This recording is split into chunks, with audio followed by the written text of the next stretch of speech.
नवग्रह गायत्री मंत्र। नवग्रह गायत्री मंत्र एक अत्यंत शक्तिशाली वैदिक स्तुति है जो नवग्रहों के लिए समर्पित है।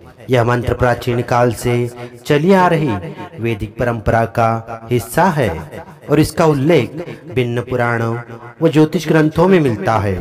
प्रत्येक ग्रह के लिए विशेष गायत्री मंत्र का उच्चारण कर साधक अपने जीवन में ग्रहों के प्रभाव को संतुलित कर सकता है। जन्म कुंडली में स्थित अशुभ ग्रहों का प्रभाव कम करता है। नियमित जप से मन और चित्त शुद्ध होता है, कार्यों में रुकावटें दूर होती है और भाग्य का सहयोग बढ़ता है। ग्रहों के संतुलन से स्वास्थ्य संबंधी समस्याएं घटती है, साधक का ध्यान केंद्रित होता है और साधक में प्रगति होती है। पारिवारिक जीवन में शांति, धन धान्य में वृद्धि होती है। नवग्रह गायत्री मंत्र। विश्वमंडलाय विद्महे नवस्थानाय धीमहि तन्नो ग्रहा प्रचोदयात्। सूर्यः प्रभाकराय विद्महे दिवाकराय धीमहि तन्नः सूर्यः प्रचोदयात्। आदित्याय विद्महे सहस्रकिरणाय धीमहि तन्नो भानुः प्रचोदयात्।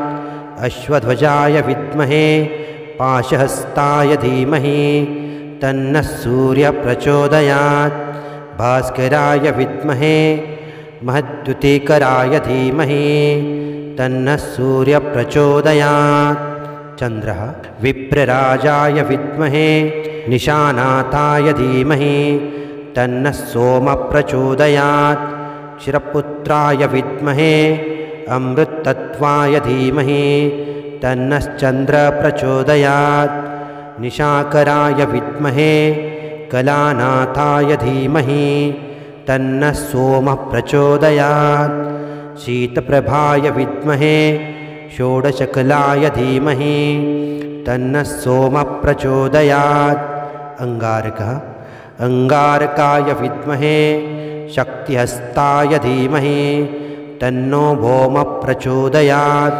लोहिताक्षाय विद्महे भूलाभाय धीमहि तन्नो अंगारकः प्रचोदयात्।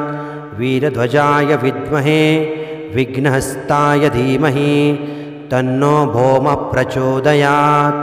बुधः अत्रेयाय विद्महे सोमपुत्राय धीमहि तन्नो बुधः प्रचोदयात्। सौम्यरूपाय विद्महे बानेशाय धीमहि तन्नो बुधः प्रचोदयात्। गजध्वजाय विद्महे शूकहस्ताय धीमहि तन्नो बुधः प्रचोदयात्। बृहस्पतिः अंगीरसाय विद्महे सुराचार्याय धीमहि तन्नो गुरुः प्रचोदयात्। सुराचार्याय विद्महे सुरश्रेष्ठाय धीमहि तन्नो गुरुः प्रचोदयात्। वृषध्वजाय विद्महे गृणिहस्ताय धीमहि तन्नो गुरुः प्रचोदयात्। शुक्रः भृगुसुताय विद्महे दिव्यदेहाय धीमहि तन्नः शुक्रः प्रचोदयात्। अश्वध्वजाय विद्महे धनुर्हस्ताय धीमहि तन्नः शुक्रः प्रचोदयात्। भार्गवाय विद्महे असुराचार्याय धीमहि तन्नः शुक्रः प्रचोदयात्।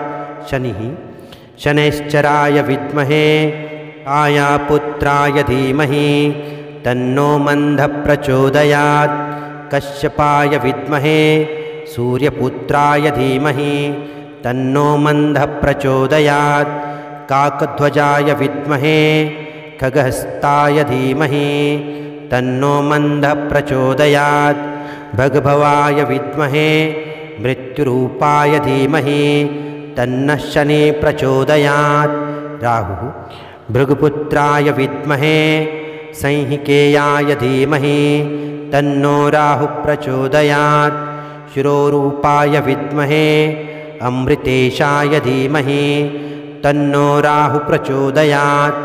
नाकध्वजाय विद्महे पद्महस्ताय धीमहि तन्नो राहुः प्रचोदयात्। केतुः जैमिनी गोत्राय विद्महे धूमवर्णाय धीमहि तन्नः केतुः प्रचोदयात्। चित्रवर्णाय विद्महे सर्परूपाय धीमहि तन्नः केतुः प्रचोदयात्। अश्वध्वजाय विद्महे शूलहस्ताय धीमहि तन्नः केतुः प्रचोदयात्। गदाहस्ताय विद्महे अमृतेशाय धीमहि तन्नः केतुः प्रचोदयात्। इति श्री नवग्रह गायत्री मंत्र संपूर्णम्।